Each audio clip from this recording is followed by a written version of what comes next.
Bonjour à tous, c'est Olivier Leclerc. Je suis très content de vous retrouver pour une nouvelle vidéo de My Crypto Club. Donc, cette vidéo va concerner en fait les bases de la crypto-monnaie. Le but de cette vidéo va vraiment être de vous expliquer les bases, le fonctionnement, les fondamentaux, on va dire, pour que vous puissiez vous-même comprendre surtout et peut-être avoir une vision plus claire sur l'avenir potentiel de la crypto en France et dans le monde.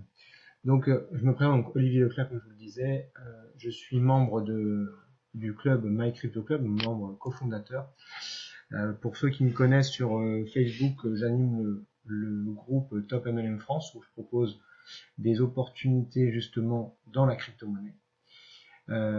Donc le club, en fait, My Crypto Club, on l'a monté avec plusieurs partenaires sur Toulouse, d'où nous sommes originaires, en fin d'année 2017. Ce qu'on propose avec le club, en fait, c'est de l'éducation, de la formation dans les crypto-monnaies. Le but, c'est de vulgariser, que ce soit simple et ouvert, accessible à tous. Dans un second temps, on propose également des opportunités dans le domaine de l'économie 2.0, donc autour des crypto-monnaies, parce qu'aujourd'hui, il y a vraiment matière et il y a un potentiel qui est assez phénoménal.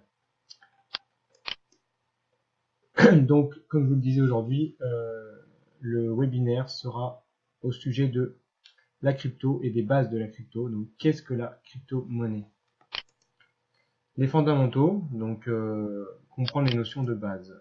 Aujourd'hui, donc si on fait un bref historique, le Bitcoin a été créé en 2008, sachant que le projet en fait de décentralisation, on va dire, a été déjà imaginé depuis 99, donc depuis les années 2000, on va dire. Mais le projet est vraiment sorti, le Bitcoin est vraiment créé en 2008 par Satoshi Nakamoto.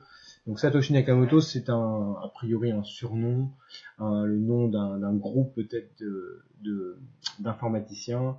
On ne sait pas aujourd'hui, et il y a de folles rumeurs sur Internet qui courent à savoir qui est Satoshi Nakamoto.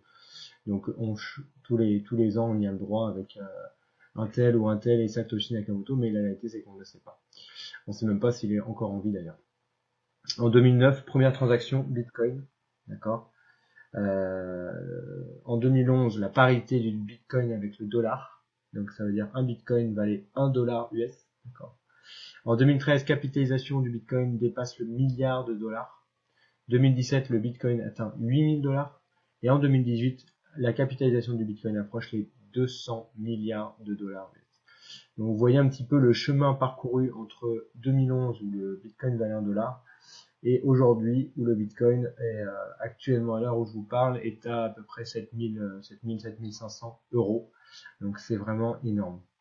Alors c'est des faits, c'est des dates. Maintenant on va essayer de comprendre pourquoi on en est arrivé là.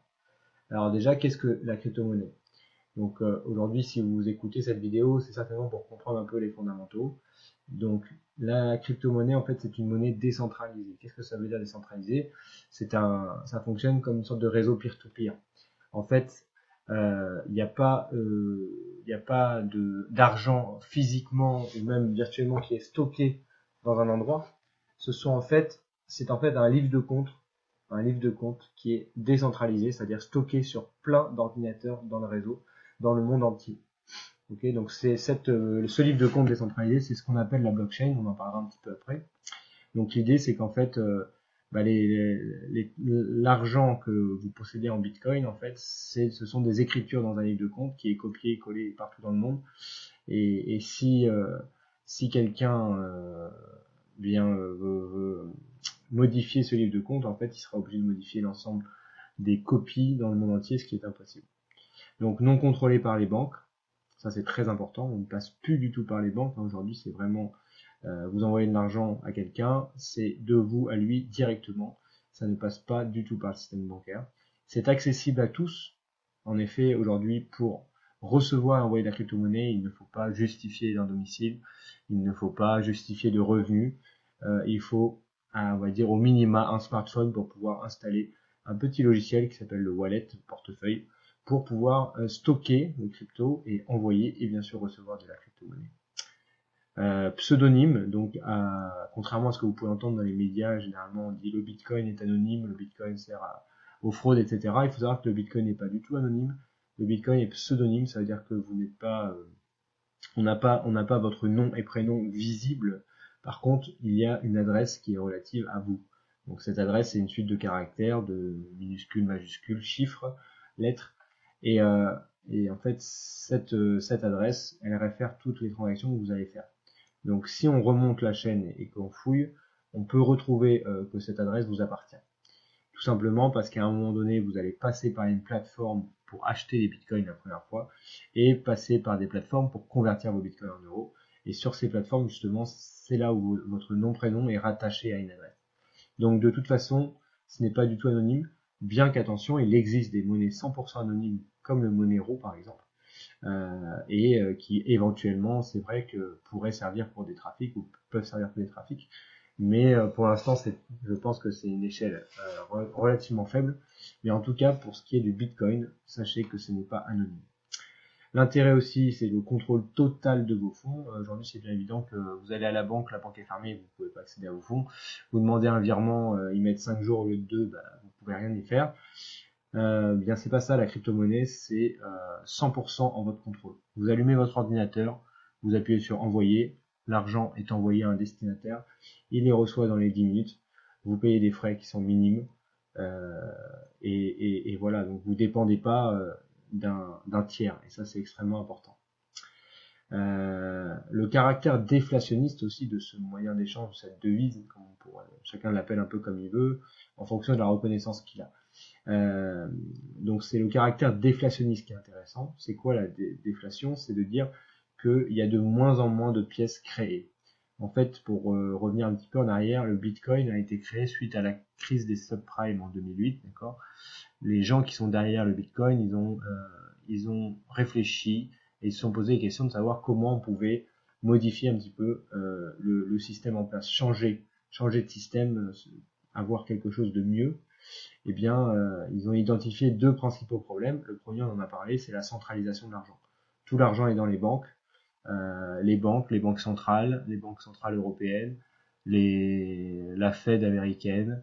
Donc tout ça, c'est des accords entre les banques, les gouvernements qui font que l'argent et des décisions sont prises économiques, on va dire, politico-économiques, ce qui peut faire varier le cours de l'argent. Alors peut-être à moindre frais chez nous, dans les pays occidentaux, mais on peut voir dans des pays un peu, on va dire, des pays moins développés du moins, eh bien, ils peuvent se retrouver les gens avec se réveiller le matin et avec avoir leur argent qui vaut moitié moins en dollars que ce qui valait la veille. Et ça, c'est inacceptable. Donc aujourd'hui, le côté décentralisé est très important et le côté déflationniste, c'est de dire on ne fait plus marcher la planche à billets avec le Bitcoin. Aujourd'hui, une des problématiques, aujourd'hui, on a une dette. Je parle en euros, dollars, il y a une dette mondiale qui est énorme par pays. Et pourtant, cette dette, elle continue de s'accroître, et puis rien ne change. On l'a subi que peu finalement, mais pourquoi? Parce qu'en fait, eh bien, les planches à billets tournent et on injecte toujours de l'argent dans le système. Alors c'est très simpliste ce que je dis, donc s'il y a des économistes qui écoutent cette vidéo, bien sûr que c'est pas aussi simple, mais dans l'idée, il y a beaucoup de ça.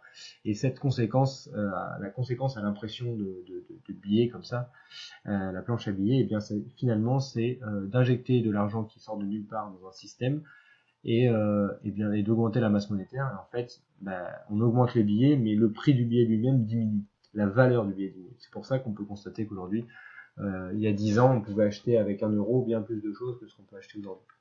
Donc c'est ce qu'on appelle l'inflation. Et bien la déflation, c'est l'inverse. Crypto-monnaie, Bitcoin, c'est déflationniste. Donc on va émettre de moins en moins de pièces dans le temps et surtout on va émettre une quantité finie de pièces. Le Bitcoin aujourd'hui c'est 21 millions de pièces émises et ce nombre sera atteint en 2140. Donc il faut savoir qu'en fait déjà dans 10 ans déjà on ne produira presque plus de pièces. Donc ça c'est très intéressant, il n'y aura pas une pièce de plus, contrairement aux billets euros qui peuvent être sous décision de la Banque Centrale Européenne, imprimés et réinjectés dans l'économie. Des frais de transaction réduits, on en a parlé, vous envoyez l'argent au bout du monde sans passer par les banques encore une fois, vous appuyez sur envoyer depuis votre ordinateur, depuis votre téléphone portable, l'argent part, la personne qui est en Chine reçoit l'argent au bout des 10 minutes, et les frais pour 1000 euros envoyés seraient peut-être de 1 dollar ou de 2 dollars.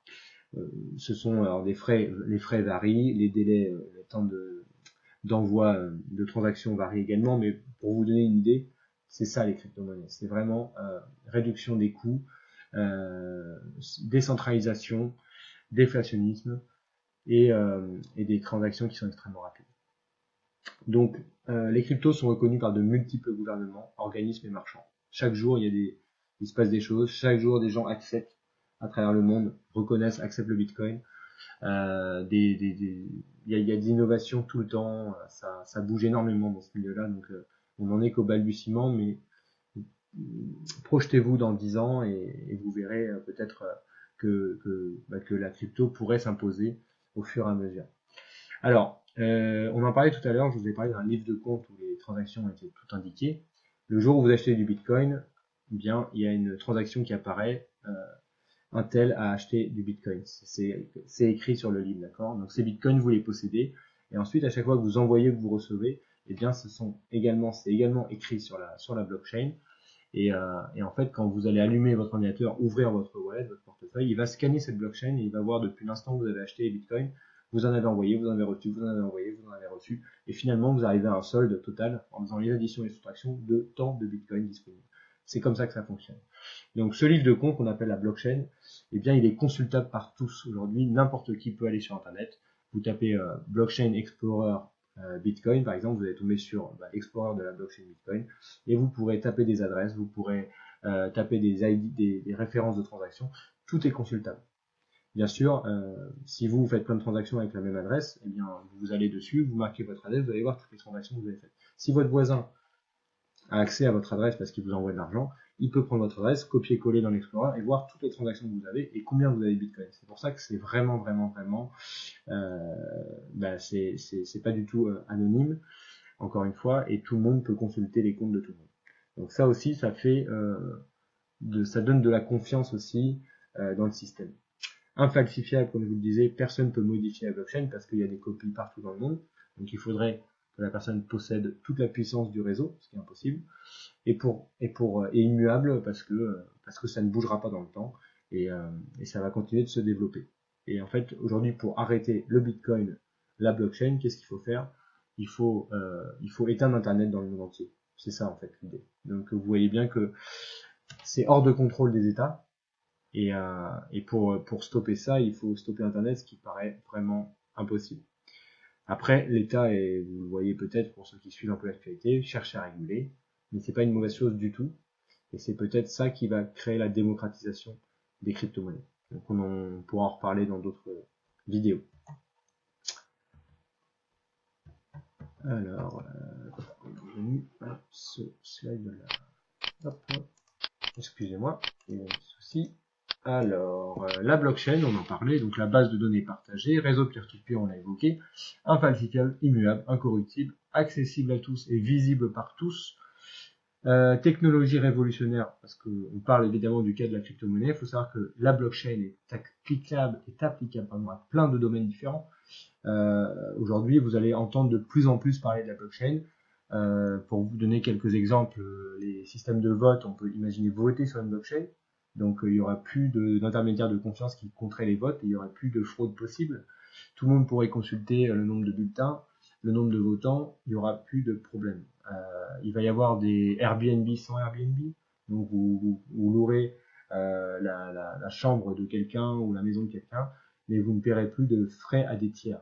Il y aura toujours des petits frais pour les gens qui vérifieront ces transactions, mais ça sera minime par rapport à ce qu'on peut payer aujourd'hui par Airbnb par exemple. Vraiment l'importance de la blockchain, c'est quoi? Suppression des entités intermédiaires, c'est ça qui est important. Et suppression des tiers de confiance aussi. Et des tiers de confiance qui se font rémunérer, qui prennent des frais, comme les banques, entre parenthèses. La technologie blockchain est en train de révolutionner l'économie, tous les secteurs, en fait, tous les aspects de votre vie quotidienne. Et bien demain, la blockchain sera présente dedans parce que c'est applicable vraiment partout, quoi. Vous voyez, je voyais encore un projet sur l'achat de véhicules où en fait toutes les données du véhicule seraient stockées sur une blockchain. Ça veut dire que depuis la sortie d'usine, eh bien toutes les informations du véhicule sont stockées. Donc si un garage fait une réparation, ça sera inscrit. Si une assurance fait un constat, où il y a un sinistre, s'occupe d'un sinistre, ça sera écrit. On aura tout. Et donc tous ces acteurs seront connectés à cette blockchain, d'accord? Les garages, les concessionnaires, les assurances, tout ce que vous voulez qui concerne les voitures. Et demain, vous achèterez une voiture, vous aurez une référence, vous irez sur cette blockchain, sur l'Explorer, et vous taperez la référence qui vous donnera tout l'historique de la voiture que vous allez peut-être acquérir. Vous imaginez bien, ben voilà, on ne se fera plus avoir pour les gens qui sont fait avoir en achetant des voitures, bien vous ne ferez plus avoir. Donc, encore une fois, c'est une révolution et c'est une évolution qui est vraiment extrêmement favorable.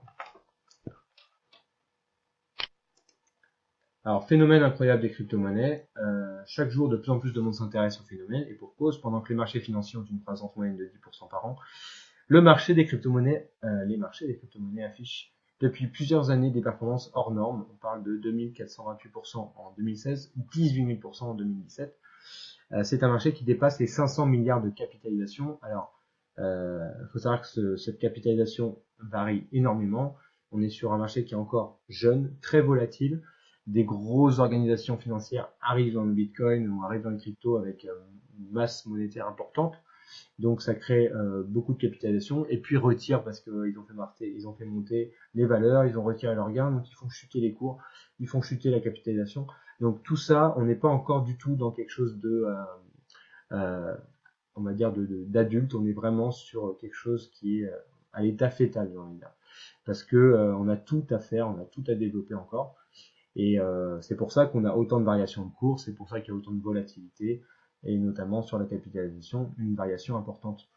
C'est voilà, on est au début de quelque chose, et je pense que plus on va avancer dans le temps, plus il va y avoir de régulation, de reconnaissance, d'adoption, d'utilisation, et que finalement ça va se lisser, ça va augmenter encore, parce que vous comprenez bien, il va y avoir de moins en moins de pièces émises, mais de plus en plus de gens, parce que le potentiel aujourd'hui, comme je vous le disais tout à l'heure, on dit aujourd'hui pour utiliser la crypto, il faut un smartphone. Vous vous rendez bien compte que dans le monde entier, les gens ont des smartphones quasiment dans le monde entier, ou peut-être 70% de l'humanité a accès au smartphone, ou 60% max. Allez, 60%. Aujourd'hui, on est à combien de pourcents de personnes qui utilisent les cryptos? C'est minime. Donc, on arrive à des valeurs comme ça de prix avec un potentiel, avec si peu de gens encore dedans. Projetez-vous, imaginez dans 10 ans le nombre de personnes qui utiliseront ces cryptos-là. Et bien la capitalisation, ce sera plus 500 milliards, ce sera 2000 milliards ou plus, d'accord? Et à partir de là, vous imaginez bien que le prix des pièces qui seront les plus utilisées, il sera énorme. Donc, des gens aujourd'hui annoncent un bitcoin à 100 000 euros. Moi, je vais pas je vais pas prévoir des choses, parce que personne n'a la boule de cristal. Il peut y avoir des retournements, il peut y avoir d'autres monnaies qui prennent le devant. Mais il y a un potentiel, c'est évident. L'idée d'aujourd'hui, c'est vraiment, en regardant cette vidéo, que vous ayez envie d'aller plus loin et de vous intéresser, parce que le potentiel est là. Donc, je vais pas m'attarder sur ce slide, mais voilà, pour dire les institutions financières et les fonds d'investissement ne cachent plus leur fort intérêt pour les cryptos. On voit des innovations tout le temps, de la recherche sur les cryptos, sur les blockchains, de toutes parts, même des banques, parce que les banques comprennent, même si dans les médias et tout ça, on casse du sucre sur les cryptos. Derrière, ils ont bien compris que c'est quelque chose qui est dangereux pour eux, donc ils essayent d'évoluer avec, parce que ce qu'on peut pas combattre, eh bien on s'associe pour le développer ensemble. Donc, mine de rien, rendez-vous bien compte que derrière ce qu'on peut entendre dans les médias, à la télé, les banques aussi travaillent sur les cryptos derrière, évidemment. Donc toutes ces choses-là, vous pouvez regarder vous-même, faire des recherches sur Internet, vous verrez un petit peu que ça bouge vraiment de partout. Alors, ce n'est pas tout, vous ne le savez peut-être pas, mais aujourd'hui, un cadre japonais peut demander à se faire payer en Bitcoin. Ça, le Japon, c'est vraiment un pays crypto-friendly, comme on dit. Énormément de marchands acceptent les cryptos, et comme je vous marque ici, les cadres peuvent éventuellement se faire payer en crypto-monnaie. À Brisbane, en Australie, il va y avoir un terminal entier de l'aéroport qui va accepter les crypto-monnaies comme moyen de paiement. Des ventes de biens immobiliers contre des bitcoins ont lieu de plus en plus d'endroits du monde. Il faut savoir qu'à Bali, il y en a eu, à Miami, même à Dubaï, je crois. Enfin voilà. Après ça, c'est des recherches que vous pouvez faire également vous-même. Les ATM BTC, donc les distributeurs de monnaie, donc BTC, en fait, ce sont à l'inverse des distributeurs classiques. Hein, c'est vous injectez une carte bancaire ou des euros, et il vous donnera des bitcoins sous forme dématérialisée, bien sûr. Un QR code. Donc ça, c'est un outil de démocratisation énorme. Vous en rendez bien compte. Et donc chaque jour, en fait, on voit qu'il y a des nouveaux ITM qui se montrent partout dans le monde. Alors, sur ce site, coinmradar.com, vous avez l'installation des ATM dans le monde. Donc, je vais essayer de vous le montrer. Alors, hop, on va mettre un petit. Voilà. Donc là, vous pouvez voir États-Unis 1635 ATM, d'accord, Canada 437. Et après, on va sur des pays où il y en a beaucoup moins, comme en Suisse, il y en a un. Et en France, en France, les champions de l'innovation, ah bah non, il n'y en a que 2. Eh bien, ça veut dire qu'il y en aura d'autres dans quelques temps, j'en suis convaincu. Mais en tout cas, vous voyez un petit peu, ils s'en installeraient à peu près 5 par jour dans le monde. Bon, à voir si c'est vrai, mais en tout cas, vous voyez que je pense qu'il y a peut-être un an, le Panama en avait 0 par exemple. Vous voyez, donc ça va évoluer. Au Kazakhstan, il y en a 3. Bon, comprenez que on est au début de quelque chose. Donc ce site-là, vous pouvez le consulter hein, si vous voulez. En France, des bars, des restaurants et autres marchands acceptent le Bitcoin comme moyen de paiement. C'est encore très peu répandu. Encore une fois, la France est loin d'être précurseur sur le domaine, mais on avance petit à petit. Faut savoir que les dernières déclarations suite au G20 et notamment de Bruno Le Maire aussi, c'était que la France devait se positionner en leader dans le domaine. Donc des ICO qui sont les levées de fonds en crypto-monnaie pour les projets blockchain d'entreprise, mais également sur les crypto-monnaies, comprendre les crypto-monnaies, réguler intelligemment, parce qu'ils sont conscients que c'est quand même une innovation et ils veulent pas prendre de retard, même s'ils veulent contrôler, encore une fois, pouvoir taxer, ce qui est tout à fait normal. Ils veulent le faire, ils comprennent bien qu'il faut le faire intelligemment. Pour revenir sur le G20 qui a eu lieu il y a quelques jours, en mars, donc G20 de mars 2018, donc ce qu'il en est ressorti, c'était que pour l'instant, les crypto-monnaies ne menaçaient pas du tout la stabilité économique mondiale, d'accord, mais que par contre, il y avait un fort potentiel de hausse sur la capitalisation et que du coup, ils voulaient des propositions de régulation commune entre les pays du G20 pour le mois de juillet. Donc on verra ce que ça sort en juillet, et puis sachant qu'il y a des pays qui sont contre en fait de réguler ça. Donc il faut qu'ils arrivent à s'entendre. Mais en tout cas, rien que le fait que ça soit au G20 un sujet de conversation, je pense que déjà c'est une victoire, et déjà ça veut dire que ça va pas disparaître demain. Comprenez-le bien. Alors, marchand dans le monde acceptant le Bitcoin comme moyen de paiement, tiens, je vais encore vous lancer cette page-là. Ça c'est pareil, c'est un site que coinmap.org. En fait, il compte toutes les localisations de marchands qui acceptent les crypto-monnaies. Vous voyez en Europe, vous voyez qu'en France c'est très maigre, en Espagne un peu mieux, en Europe de l'Est c'est vraiment bien. On voit qu'aux États-Unis ça se développe pas mal, Amérique du Sud ici, Japon. Alors le Japon, faut comprendre que c'est un des pays où il y a le plus de marchands qui acceptent les crypto-monnaies, d'accord. Donc 74 locations ici, 13 ici, enfin voilà, c'est vraiment un pays où ils sont crypto-friendly comme je vous le disais.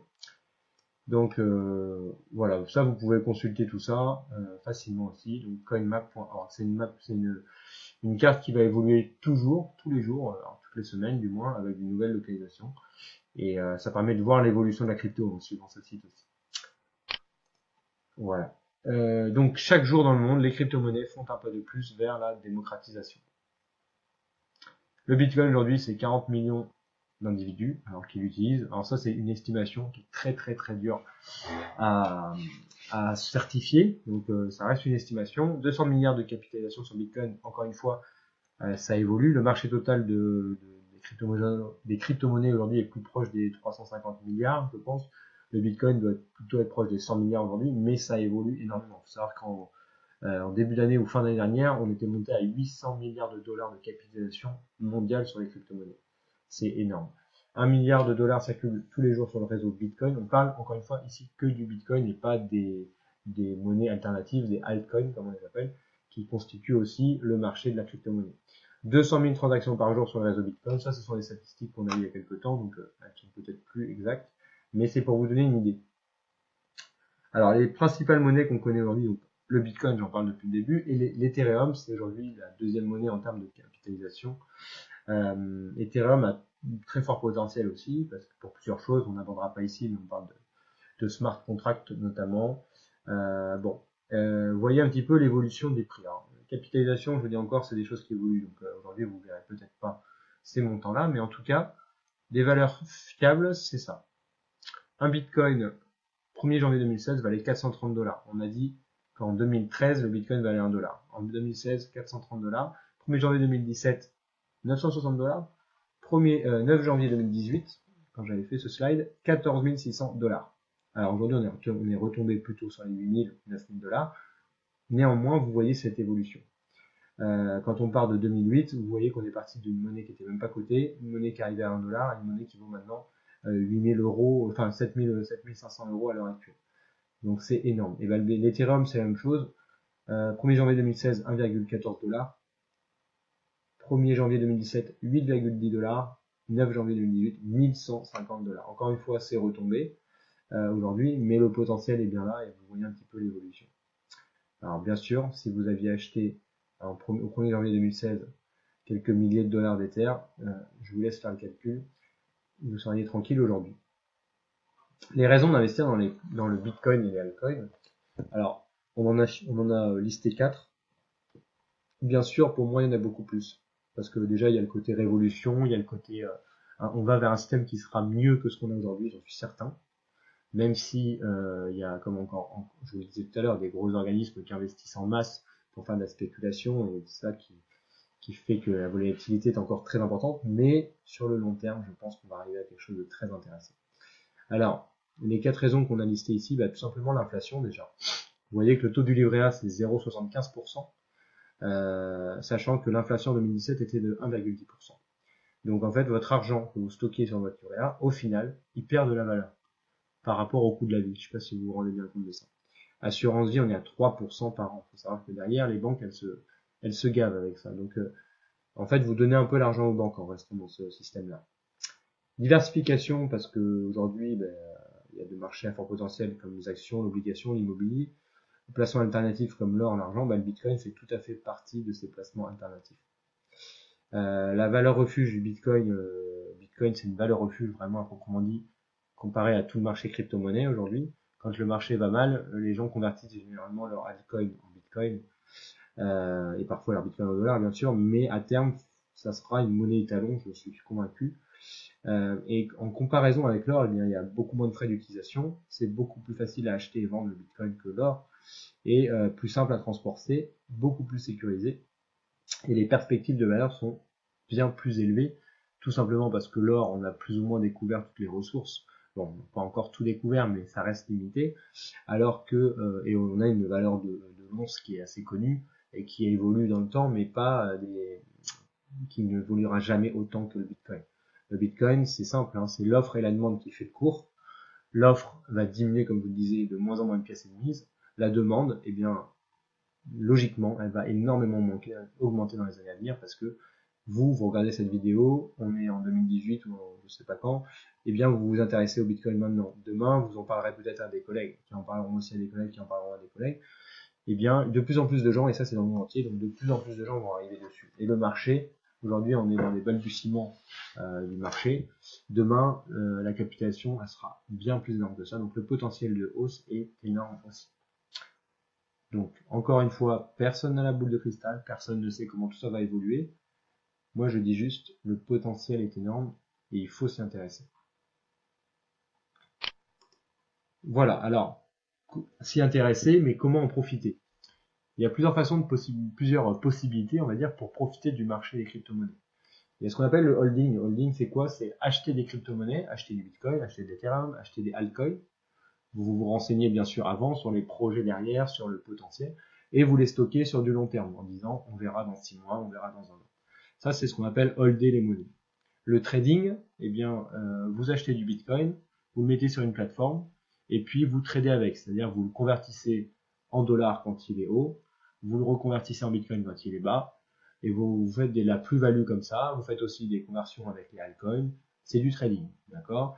Troisième point, troisième possibilité, le mining, le minage. C'est participer à la création monétaire des crypto-monnaies.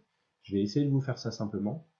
Vous achetez de la puissance informatique, vous la mettez à disposition du réseau, alors Bitcoin si vous minez du Bitcoin ou autre réseau, si vous minez d'autres pièces.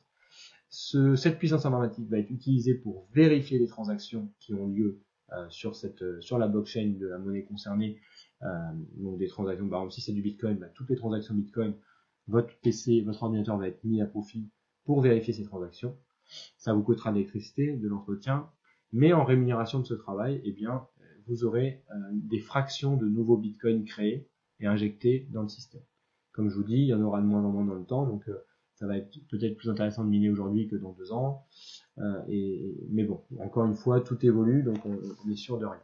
Donc le minage, très très intéressant, c'est certainement la plus simple des portes d'entrée dans la crypto-monnaie. Et dernier point, donc peut-être le plus risqué avec le trading, je dirais, ce sont les ICO. Je vous l'ai évoqué brièvement tout à l'heure, des levées de fonds en crypto-monnaie pour des projets relatifs à la blockchain. Donc dans tous les domaines, d'accord. Vous allez contribuer au projet en sorte de financement participatif. Vous recevrez des tokens. Donc des tokens, ça sera, on va dire, ce sont des sortes d'actions de la société finalement. Hein, donc et ces actions-là, si le projet suit son cours, est bien mené, et ces actions sont mises aussi sur des plateformes de trading, etc. Donc tout ça fait que l'action peut prendre beaucoup de valeur ou pas, et vous pouvez générer énormément de gains. Alors, on parle d'action, mais c'est vraiment pas ça, c'est vraiment un token, c'est une entité, on va dire, mais c'est pas encore une crypto-monnaie, d'accord? Donc c'est entre la crypto-monnaie et l'action, pour faire simple. Mais voilà, aujourd'hui des SEO, il y en a plein. Donc il y a plein de possibilités pour vous de vous renseigner et de dire tiens, je vais investir sur ce projet parce qu'il me paraît bien et je revendrai mes tokens quand ce sera possible. Généralement, ce sont des cycles sur plusieurs mois, on va dire 6 mois, parfois plus. Et je génère une plus-value. Les ICO, ça permet vraiment de générer des plus-values énormes. Par contre, le risque est aussi énorme. Pourquoi? Énormément d'arnaques, des faux projets montés ou alors tout simplement des entreprises qui n'ont pas du tout les épaules pour mener à bien le projet et le projet coule et le token que vous avez eu, bien, il ne vaut plus rien et même pas la somme que vous avez investie. Donc c'est très risqué, le secteur crypto-monnaie en lui-même est très risqué, très volatile. Donc le club est là pour vous aider à y voir plus clair. Donc faire vos premiers pas, d'accord, avec le club. Donc ce qu'on vous propose, nous, c'est de vous assister, de vous former en fait pour être autonome sur le marché crypto, vous donner toutes les bases, d'accord. Utilisation, on parle vraiment de l'utilisation dans la vie quotidienne, hein, de savoir comment acheter en euros avec vos euros, savoir comment revendre, savoir comment stocker en sécurité, savoir comment investir dans les ICO, savoir comment miner, savoir comment trader. Toutes ces choses-là, on peut vous apporter les bases dessus. Et également, on peut partager avec vous des opportunités qu'on a validées avec le club, des opportunités auxquelles on croit, avec lesquelles on est proche, on va dire. Quand ce sont des entreprises, on est proche des entreprises, on les connaît. Et pour nous, ce sont des opportunités à très fort potentiel. Donc si cela vous intéresse, suite à cette vidéo, et que vous dites, tiens, comment je pourrais profiter de l'hypercroissance des crypto-monnaies, envoyez-nous un mail directement sur mycryptoclub31@gmail.com. Et ensuite, on pourra convenir d'un entretien personnalisé avec vous et pour vous faire découvrir les différents moyens de générer des revenus en profitant du marché des crypto-monnaies. On est vraiment là pour vous former, vous éduquer sur la crypto. Alors après, chacun fait ses choix, que ce soit des investissements ou des services de minage. Mais nous, on propose des opportunités qui pour nous semblent les plus fiables. Voilà, donc n'hésitez pas, vous apprendrez quoi qu'il arrive des choses, vous ressortirez avec toujours plus de connaissances, et puis ça sera toujours intéressant de se rencontrer et d'échanger. Écoutez, j'espère que cette vidéo vous a plu, que vous avez bien saisi du moins les bases et les fondamentaux de la crypto-monnaie et de la blockchain. Vous pouvez bien sûr envoyer un mail pour toutes vos questions à mycryptoclub31@gmail.com. Vous n'hésitez surtout pas, on est là pour ça. Je vous remercie beaucoup et je vous dis à la prochaine vidéo et peut-être par mail pour ceux qui seraient intéressés et physiquement pour un café avec plaisir pour parler crypto-monnaie. À bientôt avec My Crypto Club.